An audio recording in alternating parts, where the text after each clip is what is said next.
The Forest Fringe is essentially sort of a miniature festival within a festival.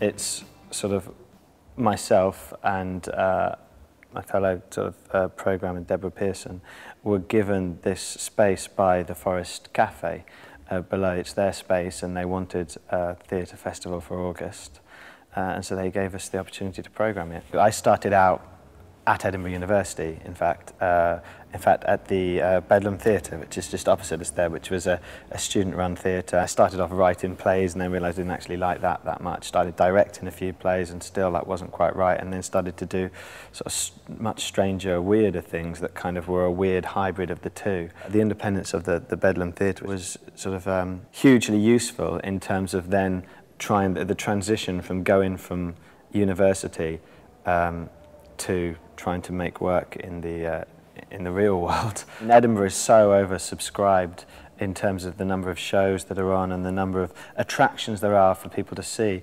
We really had, no idea of what it would be like, whether we'd actually be able to be recognised or to be seen. We've sort of brought a bunch of artists that sort of mainly that we're interested in from across the country, and Greece and France, and they've all sort of rolled up here, and we've put it on.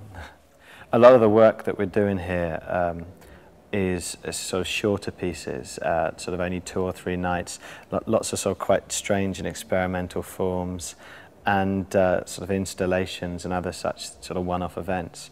We've just been blown away by people's sort of enthusiasm. The response has been incredible. We've had sort of sold-out audiences and people returning again and again, and people just rolling by and saying, "Oh, I've heard about this, it sounds great," and it's been really encouraging. This is the first time that I've sort of had the opportunity to program a place. Before that, I worked at Battersea Arts Centre in London, which was a kind of great experience for coming up and doing this. Battersea Arts Centre is a place on a completely different scale to something like this, but nonetheless, I mean, it teaches you a lot about whether you want to be sort of free and democratic and want to shy away from that kind of rabid commercialism, that you still, if you want to get anything done, have to work incredibly hard and be very business-minded.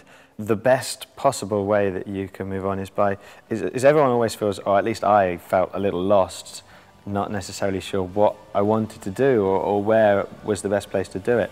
And I just found that the best thing to do was to go out and find people who are doing things you like and then try and learn from them. I think that would be the strongest message, is to really just get stuck in.